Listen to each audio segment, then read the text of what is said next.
Hello दोस्तों, स्वागत है आप सभी का आपके और हमारे चैनल एजुकेशन साथी पे। तो कैसे हैं आप सभी। उम्मीद करता हूं आप लोग एकदम बढ़िया होंगे और अपनी बोर्ड एग्जाम की तैयारी बिल्कुल बेहतरीन तरीके से कर रहे होंगे। तो आज का वीडियो कक्षा 12वीं वालों के लिए एक बेहद खास होने वाला है, क्योंकि आज के वीडियो में हम लोग पढ़ेंगे वैद्युत धारा का चुंबकीय प्रभाव चैप्टर का एक इम्पोर्टेंट टॉपिक, जिसका नाम है, आज हम लोग पढ़ेंगे बायो सेवर्ट का नियम को। ठीक है, बायो सेवर्ट का नियम। ठीक है दोस्तों, तो आज हम लोग पढ़ने वाले हैं बायो सेवर्ट का नियम।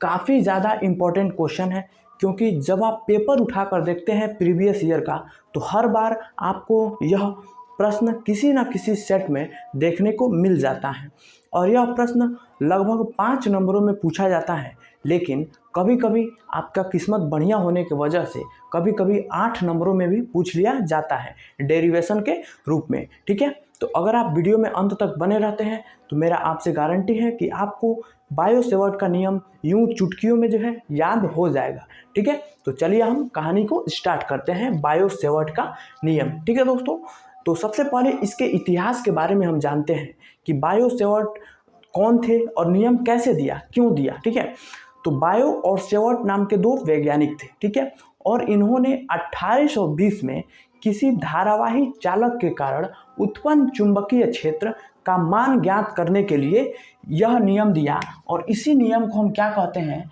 तो बायो सेवर्ट का नियम। ठीक है, तो न्यूमेरिक बहुविकल्पीय में आपको पूछ सकता है कि बायो सेवर्ट का नियम जो है कब दिया गया था, तो क्या लिखेंगे आप, 1820 में। ठीक है, अब चलिए हम इसके बारे में हम लोग देख लेते हैं। ठीक है, सबसे पहले क्या लिखेंगे दोस्तों, हम लोग इसके वर्णन के बारे में लिखेंगे, इस फिगर के बारे में। ठीक है, तो वो हम आपको बताएंगे कि कैसे लिखना है, और आप अपने मन से लिखने की कोशिश करिएगा, क्योंकि उतना जगह बोर्ड पे नहीं है कि आपको हम सारा लिखकर बता दें।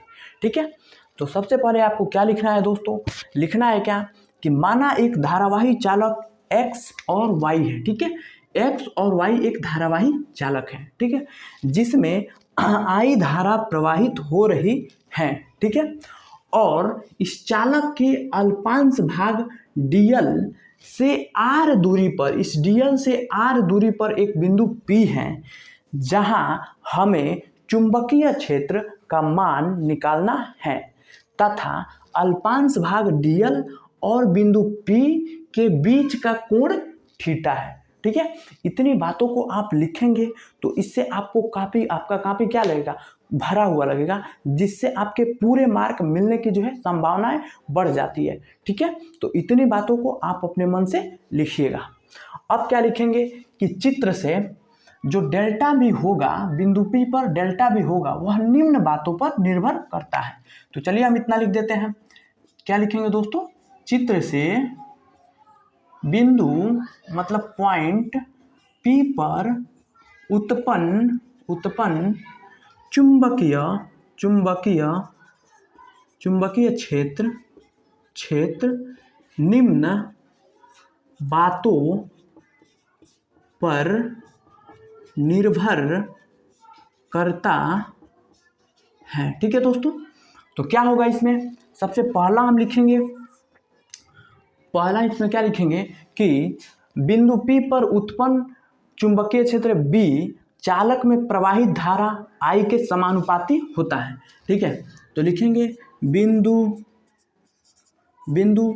P पर उत्पन्न चुंबकीय क्षेत्र डेल्टा B क्या होगा दोस्तों, इस चालक में प्रवाहित धारा इस I के समानुपाती होगा। I के क्या होगा, समानुपाती।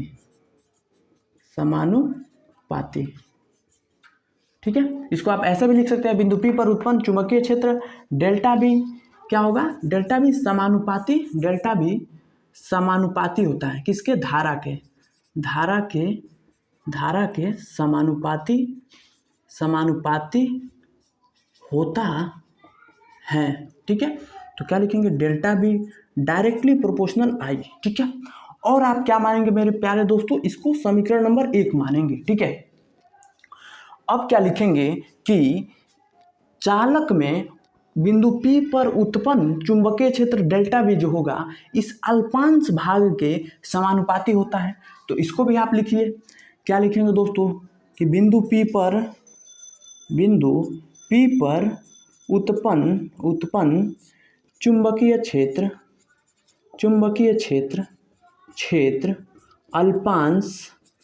अल्पांश भाग के समानुपाती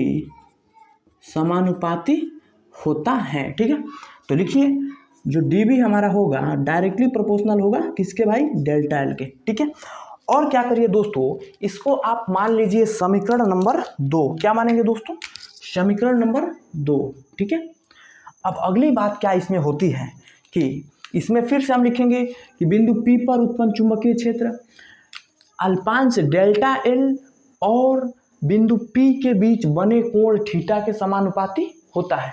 ठीक है, तो लिखिए बिंदु P पर उत्पन्न चुंबकीय क्षेत्र अल्पांश डेल्टा एल मतलब dl तथा P के बीच के कोण के समानुपाती होता है। ठीक है, तो अब क्या करिएगा दोस्तों, लिखेंगे इसको आप एक और तरीका से लिख सकते हैं कि अल्पांश भाग बिंदु P पर उत्पन्न चुंबकीय क्षेत्र अल्पांश भाग dl तथा P के बीच के ज्या के समानुपाती होता है। ये भी आप यहाँ पे लिख सकते हैं, ज्या। ठीक है, ज्या का मतलब होता है दोस्तों साइन थीटा। ठीक है, और कोज्या का मतलब होता है कॉस थीटा। इसको आप ध्यान में रखिएगा। तो ज्या का समानुपाती होगा तो dB क्या होगा दोस्तों, डायरेक्टली प्रोपोर्शनल होगा साइन थीटा के।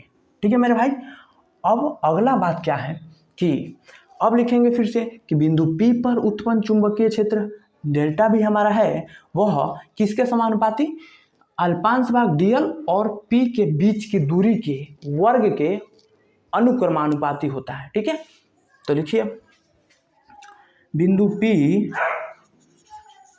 P पर उत्पन्न चुंबकीय क्षेत्र dl तथा P के बीच के दूरी के व्युत्क्रमानुपाती होता है। ठीक है दोस्तों, तो क्या लिखेंगे भाई, dB जो होगा यूनिवर्सली प्रोपोर्शनल होगा बीच के दूरी के। ठीक है, तो हम कितने समीकरण मान चुके हैं, समीकरण नंबर 1, 2 और इसको मानेंगे समीकरण नंबर 3 और इसको मानेंगे समीकरण नंबर 4। अब क्या करेंगे दोस्तों, चारों समीकरण को हम मिलाएंगे। लिखेंगे यहाँ पे क्या लिखेंगे भाई, तो समीकरण 1, 2, 3 एंड 4 को मिलाने पर क्या होगा भैया, देखिए सबका क्या है, लेफ्ट हैंड बराबर है, सभी का लेफ्ट हैंड dB है। ठीक है, और राइट हैंड को हम बराबर करेंगे तो आप जानते हैं किसी भी समीकरण का लेफ्ट हैंड बराबर होता है तो राइट हैंड अपने आप बराबर हो जाता है। तो क्या हो जाएगा दोस्तों, देखना मेरे भाई, क्या हो जाएगा, जो dB होगा डायरेक्टली प्रोपोर्शनल होगा किसके, I के और किसके भैया, dl के और किसके, साइन थीटा के, मतलब चारों को हम मिला देंगे और किसके 1/r² के।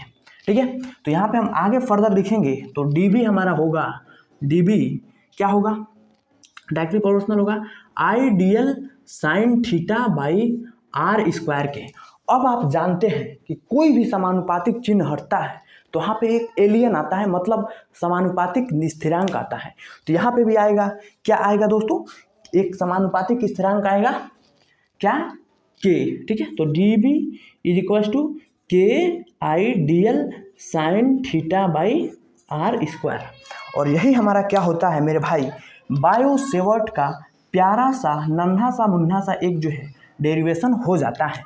और यहाँ पे एक बात आप ध्यान रखिएगा भैया, क्या, तो k का जो वैल्यू होता है वो होता है μ0/4 और μ0/4 का जो मान होता है 10⁻⁷ होता है।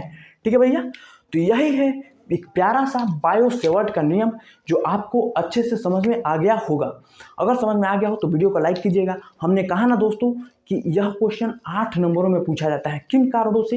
इन्हीं कारणों से पूरे समझा कर आप जब लिखेंगे ना तभी आपके 8 नंबर श्योर होंगे। ठीक है, तो अगर वीडियो पसंद आया हो दोस्तों तो प्लीज़ वीडियो को लाइक कीजिएगा। और आपसे एक रिक्वेस्ट है, आपके छोटा भाई होने के साथ नाते या फिर जो भी आप हमको मानते हैं, प्लीज़ आप लोग चैनल को दोस्तों सब्सक्राइब कीजिएगा। ज़्यादा से ज़्यादा सपोर्ट की ज़रूरत है क्योंकि हम हर परिस्थिति में आपके लिए वीडियो लाते हैं, चाहे कितनी भी गर्मी हो। आप देख रहे हैं, ठीक है, तो हमेशा आपके लिए हम हाजिर रहते हैं। ठीक है, तो इसलिए वीडियो को सब्सक्राइब जरूर कीजिएगा और जो भी आपके यार दोस्त हैं उनके पास भी शेयर कीजिएगा और बोलिएगा इस चैनल से जुड़ने के लिए। और हम लोग 1K के करीब हैं, तो जल्दी जल्दी आप सब्सक्राइब करके इस एजुकेशन साथी के फैमिली को आप आगे बढ़ाइए, अपना प्यार दीजिए। ठीक है, तो मिलेंगे किसी और खूबसूरत से वीडियो में, तब तक के लिए पढ़ते रहिए। Love you, bye bye, take care, जय हिंद, वंदे मातरम।